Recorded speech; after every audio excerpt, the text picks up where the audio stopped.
নমস্কার বন্ধুরা, বিপাশাস ওয়ার্ল্ডের আরও একটি নতুন টিপসের ভিডিওতে তোমাদের সবাইকে স্বাগত আর অনেক ভালোবাসা জানিয়ে আজকে একটা নতুন ভিডিও শুরু করছি।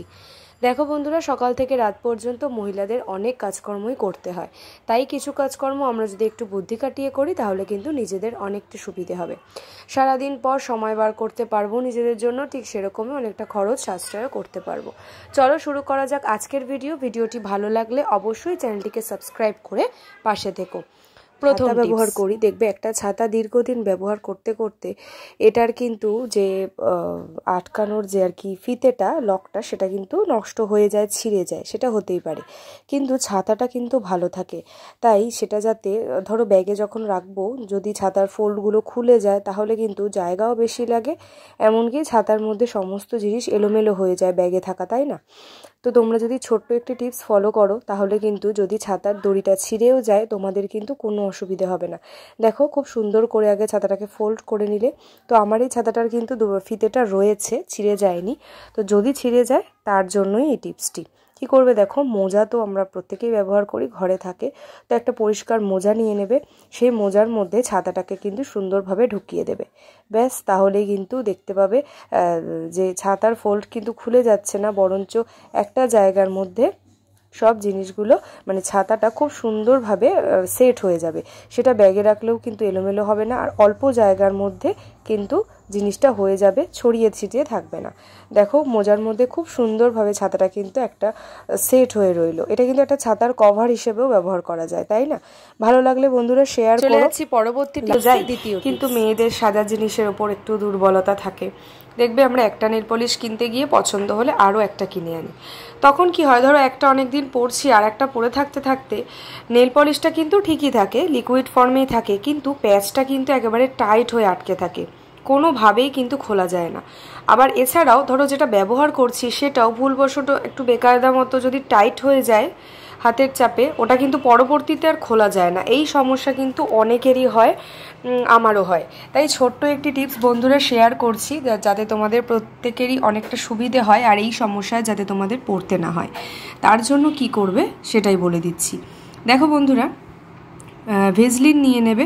ভেজলিন তো প্রত্যেকের বাড়িতেই রয়েছে, আর ডেট এক্সপায়ার হয়ে গেলে সেই ভেজলিন আমরা ফেলেও দিই। সেটা ফেলে না দিয়েই ভেজলিনটা ঠিক যেভাবে দেখালাম প্যাচটার মধ্যে কিন্তু লাগিয়ে নেবে, শিশিটার মধ্যে এরকম একটু বেশি করে ভেজলিন আটকে তারপর যদি ঢাকনাটা আটকাও, দেখবে খুব স্মুথলি কিন্তু এটা যতবারই তোমরা যত টাইট করে আটকাও না কেন, অথবা অনেক দিন পর খুললেও এর স্মুথনেসটা কিন্তু থাকবে, কোনোভাবেই কিন্তু এটা টাইট হয়ে আটকে যাবে না।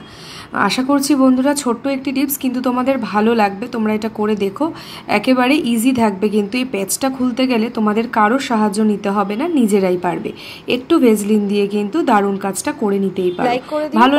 দেখো বন্ধুরা, আমরা যখন কি হয়, এই যে বিস্কিটগুলো যে কৌটোর মধ্যে রাখি, অনেক সময় তাড়াহুড়ো বশত সেই কৌটোটা আমরা কিন্তু টাইট করে আটকাই না, তাড়াহুড়োতে এরকম ভুল হয়েই থাকে, তাই না?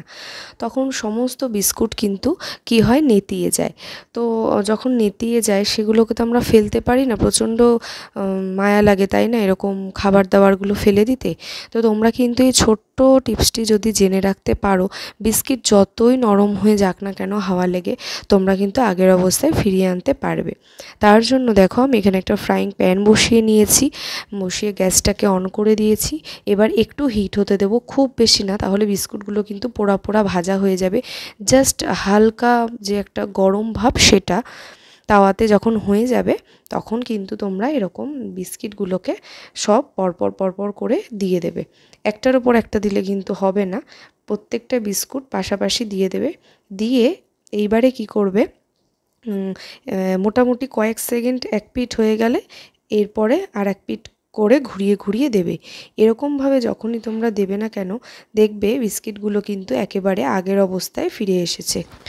তারপরে হালকা করে বিস্কিটগুলোকে আমি দেখো মোটামুটি হিট করে এইবারে কি করব, গ্যাসটা অফ করে বিস্কিটের যে কৌটো সেটার মধ্যে কিন্তু এক এক করে রেখে দেব। দেখবে একটু পরেই কিন্তু বিস্কিটগুলো আগের মতন হয়ে গেছে, মানে একেবারে যে ক্রাঞ্চি ব্যাপারটা সেটা কিন্তু চলে আসবে। আশা করছি তোমাদের টিপসটা থেকে অনেকটাই হেল্প হবে। ভালো লাগলে শেয়ার করে দিও।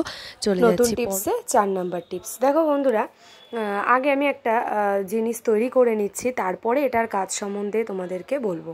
তো দেখো, আগে আমি এখানে গ্যাসটাকে ওভেনটাকে জ্বালিয়ে নিয়েছি। এইবারে কি করব, দেখো আমি একটা কাঁটা চামচের সাহায্যে এই ছোট্ট একটা কৌটো নিয়ে নিয়েছি, সেই কৌটোর ঢাকনাটাকে কয়েকটা ছিদ্র করে নেব। কাঁটা চামচটাকে ভালো করে হিট করে নেবে, তারপরে কিন্তু দেখবে অটোমেটিক এগুলো ছিদ্র হয়ে যাচ্ছে। তো ঢাকনাটাকে আমি খুব ভালো করে ছিদ্র করে নিয়েছি। তোমরা এরকমই ছোট ছোট যে কৌটো পাওয়া যায়, দেখবে গয়নার, যে অনেক সময় গয়নার সাথেই থাকে ছোট ছোট কৌটো, তো সেই রকম ছোট বড় যাই হোক ওই কৌটো নিয়ে নেবে ছিদ্র করে। এইবারে এটার মধ্যে কয়েকটা কিছু জিনিস কিন্তু তোমরা তৈরি করবে। তো দেখো এটার মধ্যে আমি কী কী জিনিস দিয়ে নিচ্ছি। তো দেখো, প্রথমেই আমি এটার মধ্যে অ্যাড করছি কিছুটা পরিমাণে চা পাতা। আমরা যে চা পাতা প্রত্যেক দিন চা খাই, সেই চা পাতা দিয়ে দেবো কিছুটা পরিমাণ শুকনো চা পাতা। এই চা পাতার কিন্তু খুব সুন্দর একটা স্মেল রয়েছে নিজস্ব। আর এই চা পাতা কিন্তু দেখবে ঘরের যে কোনো মশা মাছি পিঁপড়ে তাড়াতে সাহায্য করে, ঠিক সেরকমই নেগেটিভ এনার্জিগুলোকে সরিয়ে পজিটিভ এনার্জি কিন্তু প্রবেশ করায়, ঠিক সেরকমই। আর এর মধ্যে আমি দিয়ে দিচ্ছি দেখো একটা ন্যাপথলিন। ন্যাপথলিনের গন্ধ তো খুবই সুন্দর, আমরা প্রত্যেকেই জানি। তো ন্যাপথলিন দিয়ে নিয়েছি যাতে কোনো পোকামাকড় না আসে, সেই কারণে এটা একটা স্ট্রং আমি একটা জিনিস তৈরি করছি, দেখতে থাকো। একটা জিনিসও মিস করলে কিন্তু এটা কোনো কাজেই দেবে না। তারপরে দিয়ে দিচ্ছি দুটো লবঙ্গ। লবঙ্গরও কিন্তু খুব সুন্দর একটা গন্ধ রয়েছে। আর সবথেকে বড় কথা, তারপরে আমি দিয়ে দিচ্ছি কিছুটা পরিমাণে কর্পূর। কর্পূর তোমরা শক্ত কর্পূর হলেও সেটাকে একটু ডাস্ট করে দেবে, তাহলে কিন্তু এটার কাজটা ভালো হবে। তো আমরা কিন্তু কর্পূর জানি যে কর্পূর কিন্তু আমাদের ঘরে পজিটিভ এনার্জিকে আনতে সাহায্য করে, আর নেগেটিভ এনার্জিগুলোকে কিন্তু ঘর থেকে বার করে দেয়। সেই কারণেই কিন্তু এই দারুণ একটা জিনিস তৈরি করলাম। শুধু পজিটিভ বা নেগেটিভ এনার্জি কাজ হয় সেটাও নয়, এটা যদি তৈরি করে তোমরা ঘরের এই যে ওয়ার্ড্রপগুলো, আমাদের যেখানে যেই ওয়ার্ড্রপগুলো আটকা থাকে, মানে সেটা হতে পারে কোনো কাগজপত্র, বই খাতা, জামা কাপড়, বা কোনো বিশেষ করে আমরা যেখানে শু রেখে থাকি, সেই শুতে দেখবে খুব বাজে, যেখানে একসাথে অনেকগুলো শু রয়েছে সেখানে কিন্তু খুব বাজে গন্ধ হয়। তো সেইগুলো কিন্তু দূর করতে এইটা খুবই হেল্প করবে। তোমরা এই শু র্যাকের মধ্যে কিন্তু এটা রেডি করে রেখে দিতে পারো।